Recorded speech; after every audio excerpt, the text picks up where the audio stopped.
आपके साथ मैं हूं सोनाली सिंह। नीतीश कैबिनेट से मुकेश सहनी की बर्खास्तगी के बावजूद भी बीजेपी के तमाम नेताओं के तल्ख तेवर कम होने का नाम नहीं ले रहे हैं। बीजेपी के प्रदेश अध्यक्ष संजय जायसवाल ने बड़ा बयान दिया है और संजय जायसवाल ने यह कहा है कि मुकेश सहनी राजनीतिक तौर पर वहम का शिकार हो गए थे। संजय जायसवाल ने कहा कि मुकेश सहनी ने वीआईपी के बीजेपी में विलय की भी बात कही थी, लेकिन बाद में वे इससे पलट गए थे। संजय जायसवाल ने यह भी बयान दिया कि मुकेश सहनी ने न केवल राजनीतिक दलों को धोखा दिया, बल्कि अपने समाज को भी उन्होंने धोखा दिया है।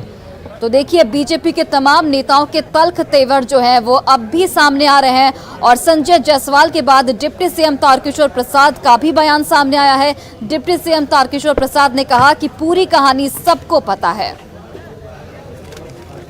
मछुआ समाज को इतना तंग किया हो, इतना तबाह किया हो, भ्रष्टाचार से इतना ज्यादा मछुआ समाज को लिप्त किया हो, और जिसने जानबूझ के मंत्री पद समाप्त करके एक अफसर को मछुआ सोसाइटी का अध्यक्ष बनाया हो, उसके साथ जो होना चाहिए था वो हुआ। जिस दल के साथ रहे उस दल के साथ विश्वासघात किया, और जिस समाज ने उनको बनाया उस समाज के साथ सबसे ज्यादा विश्वासघात किया। उनके चरित्र में है, वो पहले भी बोले थे कि हम मर्ज कर जाएंगे, और जब देखा उन्होंने कि बहुमत से थोड़े ही से हम ज्यादा हैं, तो वह दूसरे भाषा में और दूसरे तरह उनका रूप हो गया। उसके पहले वो बोलते थे कि हम अपना विलय कर लेंगे। सर, मुकेश सहनी को लेकर सर क्या कुछ फैसला हुआ सर? नहीं, वो तो आप सबको पता ही होगा कि जो चल रहा था उसका क्या कैसे अंत होना था। मुकेश सहनी को सर आपने सहारा दिया, मगर आप ही के खिलाफ हो गए, लालू के विचार को मानने लगे सर। वो सब तो कहने की बातें हैं। और देखिए, नीतीश कैबिनेट के मंत्री मुकेश सहनी को आखिरकार मंत्रिमंडल से बाहर का रास्ता दिखा दिया गया है। पटना के 6 रोड पर रहने वाले मुकेश सहनी बिहार के चौथे ऐसे मंत्री हैं जिन्होंने अपना कार्यकाल पूरा नहीं किया है। संजय कुमार के इस रिपोर्ट को देखिए। बिहार सरकार के पशु एवं मत्स्य संसाधन मंत्री मुकेश सहनी को मंत्रिमंडल से बाहर निकालने के लिए मुख्यमंत्री नीतीश कुमार ने राज्यपाल को पत्र लिख दिया है। मुख्यमंत्री की तरफ से जो अनुशंसा भेजी गई है उसके पीछे कारण यह बताया जा रहा है कि भाजपा ने एक पत्र मुख्यमंत्री को भेजा था और उसमें यह बताया गया था कि मुकेश सहनी अब एनडीए के हिस्सा नहीं है। लिहाजा मुख्यमंत्री ने रविवार की शाम राज्यपाल फागू चौहान को एक पत्र भेजा जिसमें मुकेश सहनी को हटाने की सिफारिश की गई थी। फिलहाल हम मुकेश सहनी के आवास के बाहर खड़े हैं। मुकेश सहनी के आवास के बाहर अभी भी देखिए उनके नाम का जो बोर्ड है वो अभी दिख रहा है, और ये 6 स्टैंड रोड है। जो ये बंगला है उसमें अभी बिल्कुल खामोशी छाई हुई है, कोई एक कार्यकर्ता तक नजर नहीं आ रहा है।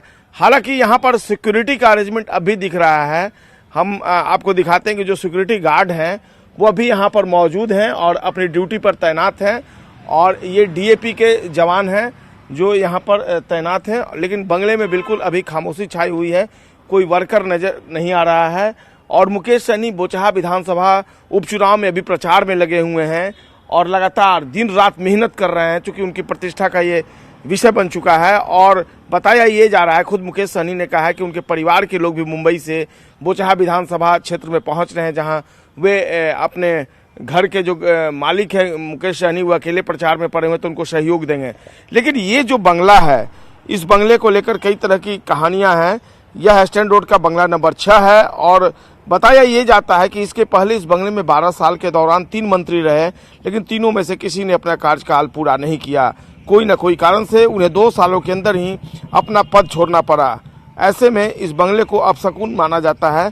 इसके बारे में मुकेश सहनी ने जब पदभार संभाला था तो उन्हें यह बताया गया था, लेकिन इसके बावजूद उन्होंने इन सब चीज़ों पर ध्यान नहीं देने की बात कही थी। उन्होंने कहा था कि उन्हें अपने कर्म पर भरोसा है, लेकिन राजनीतिक परिस्थितियां ऐसी बनी कि आखिरकार मुकेश सहनी को अपना पद छोड़ना पड़ा, और वे एक बार फिर से कह सकते हैं कि संघर्ष के दौर में पहुंच चुके हैं। इसके पहले इस बंगले में अवधेश कुशवाहा, आलोक मेहता और मंजू वर्मा मंत्री के पद पर रहे थे, और इनमें से किसी का कार्यकाल 5 साल तक पूरा नहीं हो पाया था। 2010 में ये बंगला जदयू कोटे से मंत्री अवधेश कुशवाहा को दिया गया था। वे उत्पाद विभाग के मंत्री थे और रिश्वतखोरी के मामले में ऐसे फंसे कि उन्हें इस्तीफा देना पड़ा। इसके बाद 2015 में यह बंगला राजद जदयू की सरकार में सहकारिता मंत्री आलोक मेहता को मिला था, और वो 1.5 साल भी नहीं हुआ और उनकी सरकार चली गई थी। इन दोनों के बाद मंजू वर्मा का नंबर आया। उन्हें मंत्री रहने के बाद बंगला आवंटित किया गया था, लेकिन उन पर भी मुजफ्फरपुर बालिका आश्रय गृह मामले में लिप्त होने का आरोप लगा और मंत्री पद से इस्तीफा देना पड़ा। हालांकि इन सब के बाद पिछले दिनों इस बंगले के गेट से मुकेश सहनी का नेम प्लेट जो था वो गायब हो गया था, लेकिन जब खबरें चली तो एक बार फिर से ये नेम प्लेट लगाया गया और कहा यह जा रहा है कि चूंकि जो प्रवेश द्वार है इसको एक भव्य रूप देना था, इसीलिए नेम प्लेट हटाया गया था। लेकिन अब भी मुकेश सहनी को ये पता है कि यहाँ पर अब वे मंत्री पद पर नहीं है, लेकिन इसके बावजूद अभी भी उनके नेम प्लेट का ये मुख्य जो प्रवेश द्वार है उस पर अभी भी नेम प्लेट लगा हुआ है। हालांकि कोई कार्यकर्ता नज़र नहीं आ रहा है। जो ये आशियाना है वहाँ साफ सफाई जरूर चल रही है। तो ये कह सकते हैं कि एक विडंबना है इस आशियाने के साथ, इस 6 स्टैंड रोड के इस बंगले के साथ, कि यहाँ जो भी मंत्री आए पिछले 12 सालों में वे अपना कार्यकाल नहीं पूरा कर पाए और इन 3 नामों के बाद और चौथा नाम जुड़ गया है मुकेश सहनी का। कैमरा पर्सन अजय दुबे के साथ संजय कुमार, न्यूज़ 18 पटना।